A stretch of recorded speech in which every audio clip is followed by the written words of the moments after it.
विमलेश्वर नामक गांव का राज एक अनाथ था। आगे पीछे कोई पर खाने के लिए छोटे मोटे काम करता था। काम कर रहे जगह पे हर रोज उसका अपमान होने के कारण वो मानसिक रूप से दुखी हो जाता है। तब से वो फैसला करता है कि वो किसी के नीचे बिल्कुल काम नहीं करेगा। राजू के साथ काम करते हुए कमल और किशोर भी उसके फैसले में उसका साथ देते हैं। तीनों मिलके एक दिन, अरे हम तीनों को तुरंत ही कुछ काम शुरू करना पड़ेगा। सारे पैसे खत्म हो गए, खाने के लिए भी पैसे नहीं है। कल का क्या? हाँ, पता नहीं कल का क्या ही हाल होगा। सोचने के लिए भी डर लग रहा है। ठीक है, मेरी बात ध्यान से सुनो। हमारे पास एक फूटी कौड़ी भी नहीं है। अब के परिस्थिति में हमारे पास और कोई चारा नहीं है, इसीलिए हम चोरी करेंगे। चोरी? पर अगर पकड़े गए तो हमारा हाल इससे भी बुरा होगा। हाँ यार, ये सब करना अभी जरूरी है। मैं जो कह रहा हूँ वो पहले सुनो। हम हर रोज थोड़ी चोरी करेंगे, सिर्फ कल के लिए एक ही चोरी करेंगे और उन पैसों के साथ सारा हफ्ता बिता सकते हैं। और उसी समय हम ये भी सोच सकेंगे कि अब से हमें क्या काम करना होगा। क्या कहते हो? ये सब सुन के किशोर और कमल दोनों यही सोचते हैं कि ये सुनने के लिए तो अच्छा है, मगर करने में उतना आसान नहीं है। इसीलिए पहले ना करने के बावजूद बाद में ये दोनों मान ही लेते हैं। ठीक है, कब करेंगे चोरी?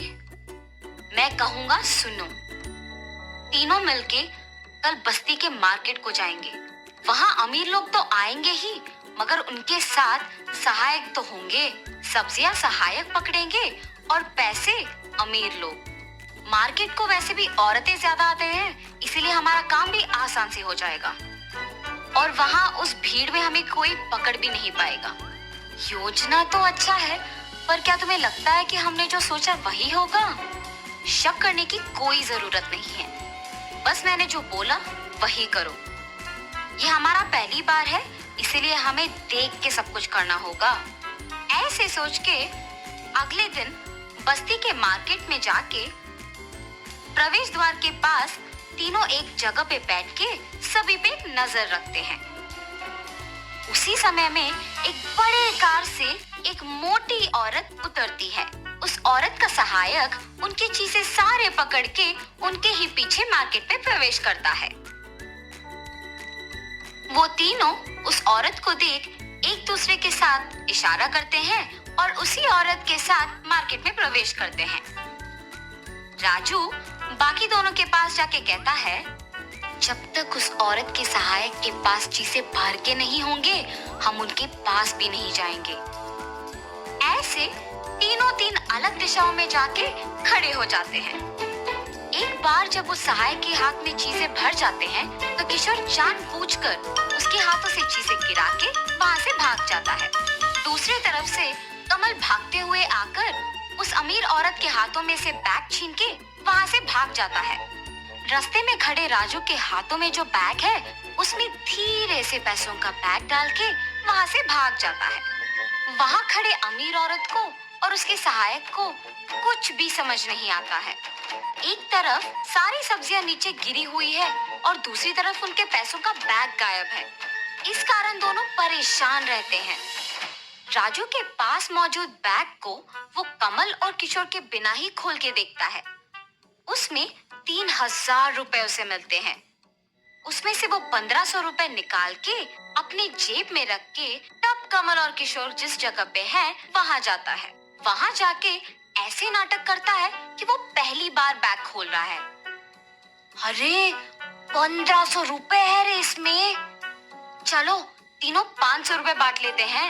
ऐसे नाटक करता है। सच ना जान के कमल और किशोर खुशी खुशी 500 रुपए ले लेते हैं। मिले हुए पैसों से तीनों पेट भर के खाना खा के मस्ती में समय बिता देते हैं।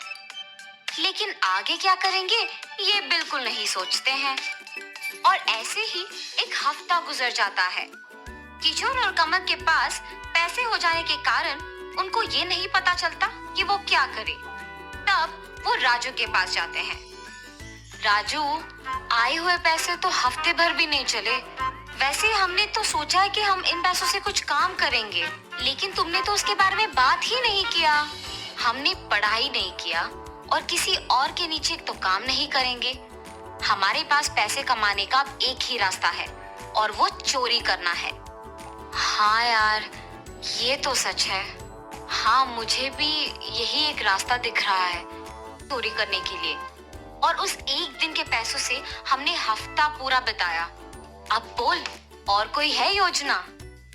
चोरी तेजी से करने के लिए हमारे पास मोटरसाइकिल रहना चाहिए। हमें तुरंत 3 मोटरसाइकिल को चोरी करना चाहिए। ऐसे फैसला करके सवेरे 4 बजे सड़क पे पार्क किए हुए 3 गाड़ियों को नकली चाबी से खोल के उन्हें वहां से उठा लेते हैं और घर पहुंचने के बाद गाड़ी के रूपरेखा को भी थोड़ा सा बदल के उनका उपयोग करते हैं।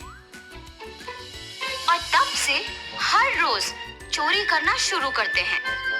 अगर किसी का सारा परिवार गांव छोड़ के जा रहे होते हैं तो नकली चाबियों की सहायता से उस घर के दरवाजे खोलकर जो मिलता है चोरी कर लेते थे। ऐसे चोरी किए हुए पैसों से जिंदगी बिताते हैं।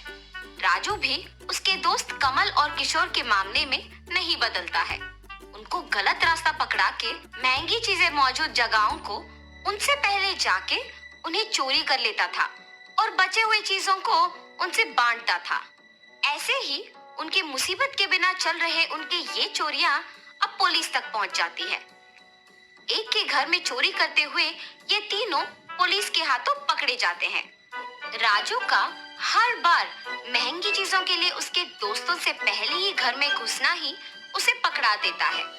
किशोर या कमल के अंगूठों का निशान और उनके पास चोरी किए हुए कोई भी चीज ना रहने पर उन्हें निर्दोष माना जाता है। राजू के पास महंगी चीजें, पैसे और उसके अंगूठों का निशान मिलने के कारण उसे दोषी माना जाता है और उसे दंडित किया जाता है।